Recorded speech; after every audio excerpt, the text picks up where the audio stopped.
Well, hi guys, Justin here, welcome Farm 26, and I was kind of hoping that this video here would be in the shop with the TW20, but yesterday was a pretty nice day, so I didn't get in the shop there, and the day before I saw an ad on Craigslist, and I said, you know, I should really go look at that. And yeah, I bought, so I'll show you what she is. I like to know what I've got in there for.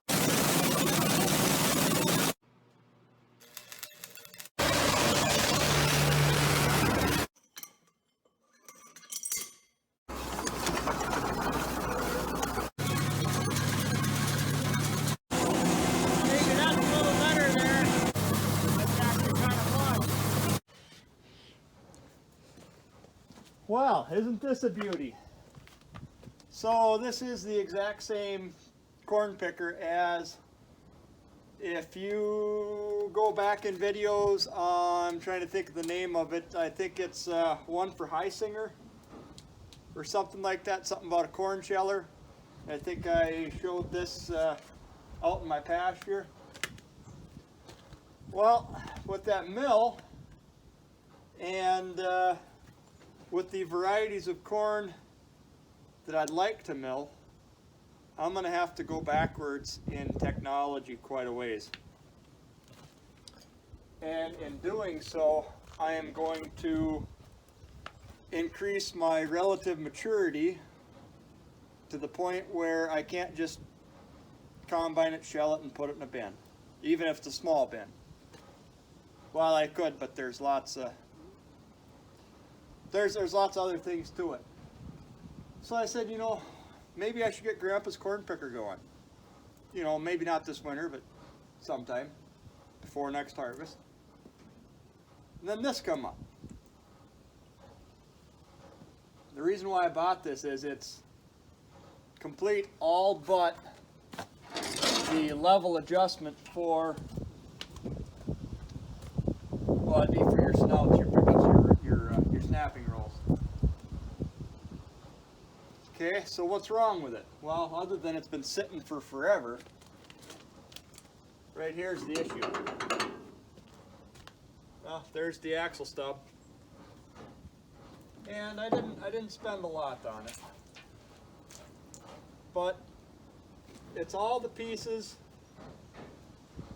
to get Grandpa's going, or I can fix the axle and put tires on it and get this going.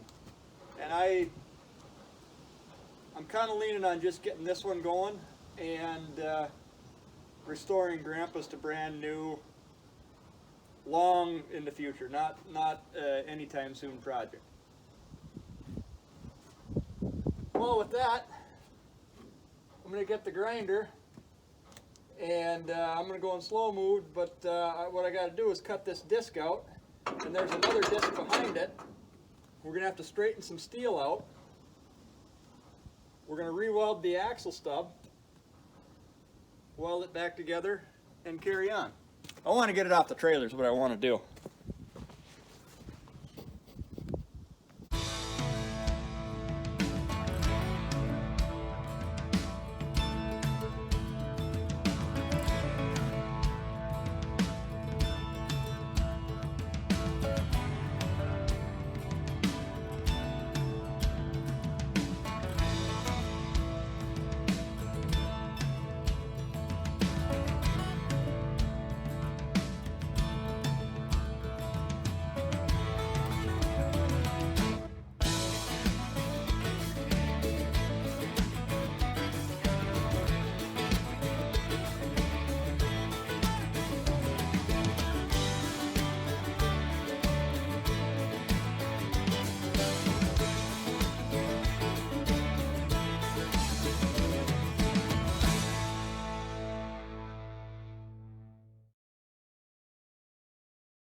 Okay, so I thought I'd get you up real close, and you can see when you start getting that color change, you know you're getting real thin.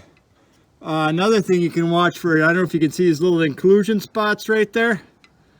So when you start seeing them, you got good chance of being thin. So I'm to the point now where I could probably take with a few more cracks of a hammer and break the rest of that bead off. Come in and, I'll have to push this back a little bit, but I can probably come in and just wipe around it real quick with the grinder and it should just slide right out. Well, without too much trouble. But yeah, I just round and round I went until I saw the spot or the color or the inclusion, and tap with a hammer, and you can kind of see as you go. It's not real heavy steel.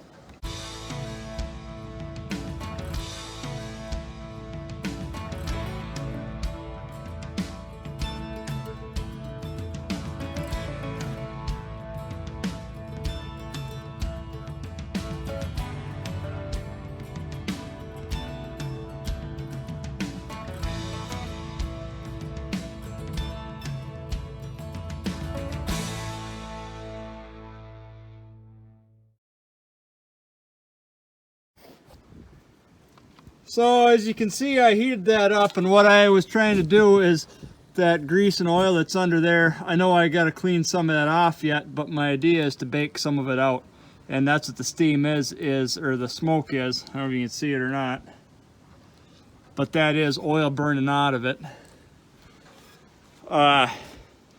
So I did have a dent right here that I took out, and it's not perfect. I'm not real worried about it.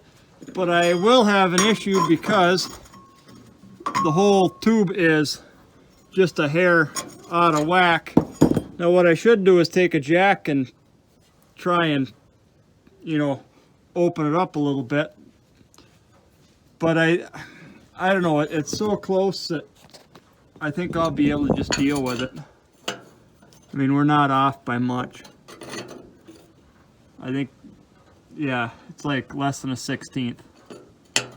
I mean, at the end of the day, this is not going, I'm not going to say not going to go down the road, but it's not going to go down the road 90 mile an hour. It's not going to go down the road 20 mile an hour. All that wheel's got to be is straight enough so it don't eat tires. And this thing does not weigh that tremendously much. I mean, that's the steel it's out of. I mean, it's 1/8. That's not even 1/8. And your pipe, I mean, you can see it's not a lot. So we're not going to build this up to the hilt. I might take and gusset your hub here a little bit, just so we're not riding all on this, because this is the only piece that's welded to the actual axle. So yeah, well, I'm gonna go warm my fingers up, because while it's not bad out, it's cool enough. So yeah, we'll catch you back in just a bit.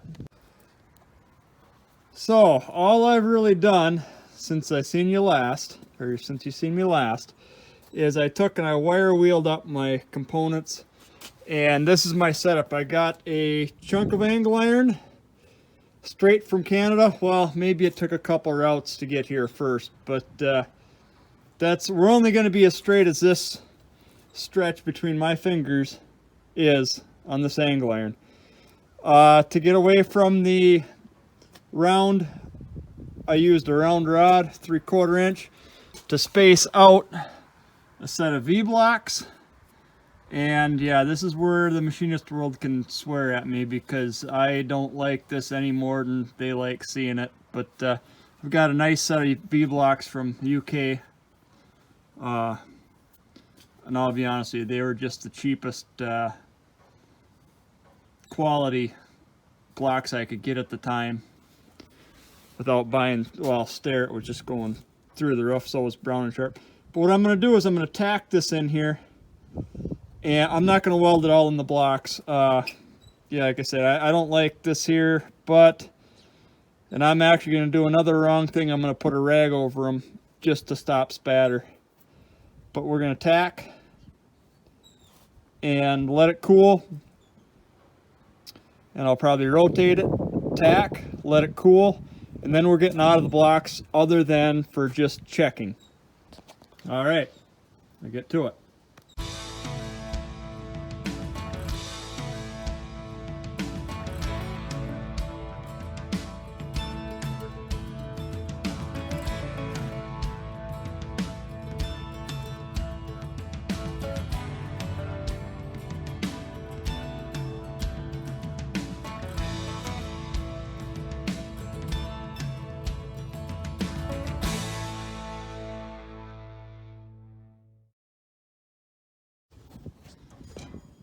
So if I can get steady here, I just thought I'd show you.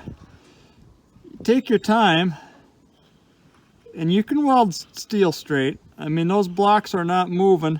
Is it, you know, it's not what it would be on a lathe. You know, if I was just recut a whole new axle. It's not that. But you know what? I don't have a lot into it. And let's see, what can you see? I got sun come out. So, I don't know if you saw me, I'd take my little pick here, and what I was doing was getting them little that slag out of them little holes. That will give you a lot better weld than any other trick I know. The other one is, don't forget if you got a wire wheel, to use it. Well, I think I got to fill some low spots yet, but you know, I'm pretty confident in this weld, and I'm really wondering why this broke, because, oh, there's just a little spot. I don't know. I don't know if I should guss it or not. I'm kind of debating on that. All right.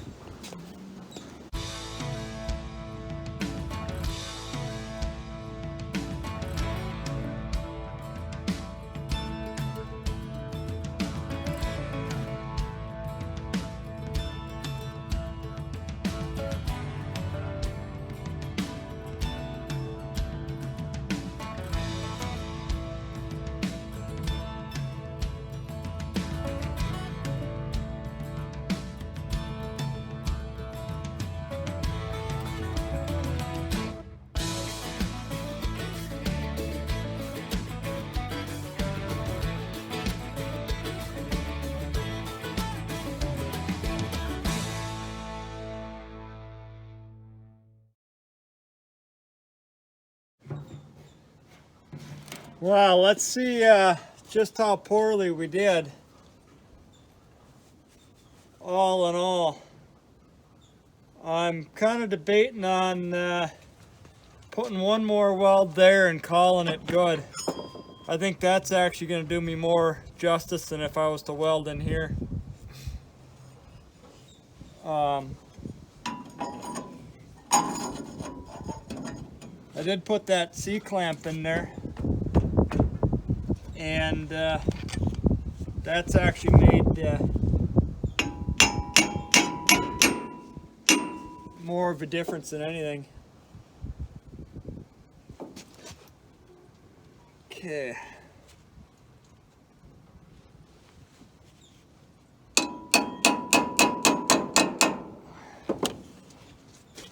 It's about where it should be, you know, within. Yeah, it's very close to where it should be. Well, looks a lot better than what we started with today. I know I'm gonna have to go warm up a touch too. I tell you what, it's not that cold, but the wind is there. I do want to see one other here. See if I can close this gap up a little on the outside.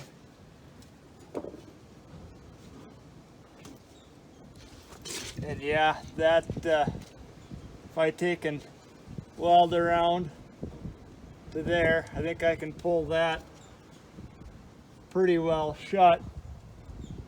I don't know how exactly true it's going to be, but maybe I want to cheat them that way just a smidge.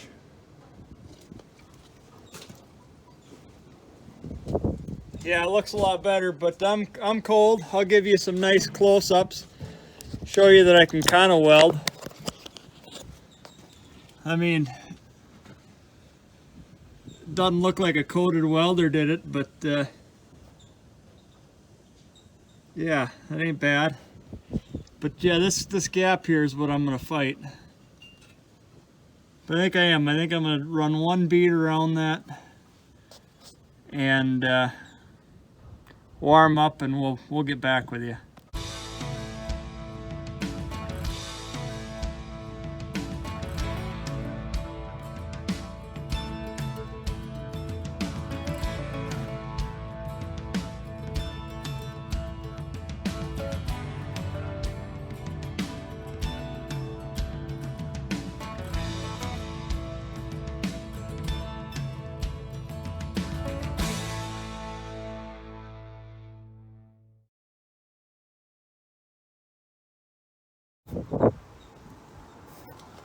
Well, there you go. Is it perfect? No, I kind of struggled with it melting away down here. And yeah, I know it looks like there's some inclusion right there. That's actually not bad. That's actually closing up. This is my only inclusion that I have. And the bigger hole there. But yeah, it turned out all right. I think it's remotely straight. I don't know, it'll be all right. Next up, we're gonna have to take care of this here. And our rim, I'm gonna have to clean it up just like them big tractor tires. I don't know, I'm kind of wondering if I shouldn't find a sandblaster, because I should do both of them. And we should have something that's almost usable. Yeah.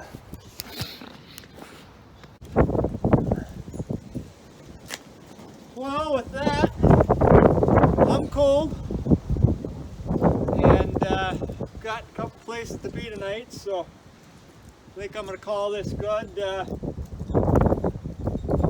I'm not sure what I'm going to do as far as the rim right now. I know I got to do something. Throwing those rags over this though, boy, it worked good, and I should check that real quick. See if our bearing surfaces held. They should have. Man, I am cold though. Whew.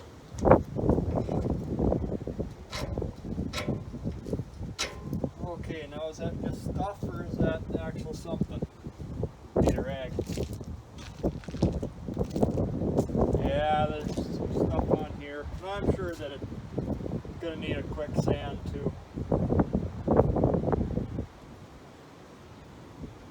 That is one thing, when I pulled the bearings off of it, they were tight.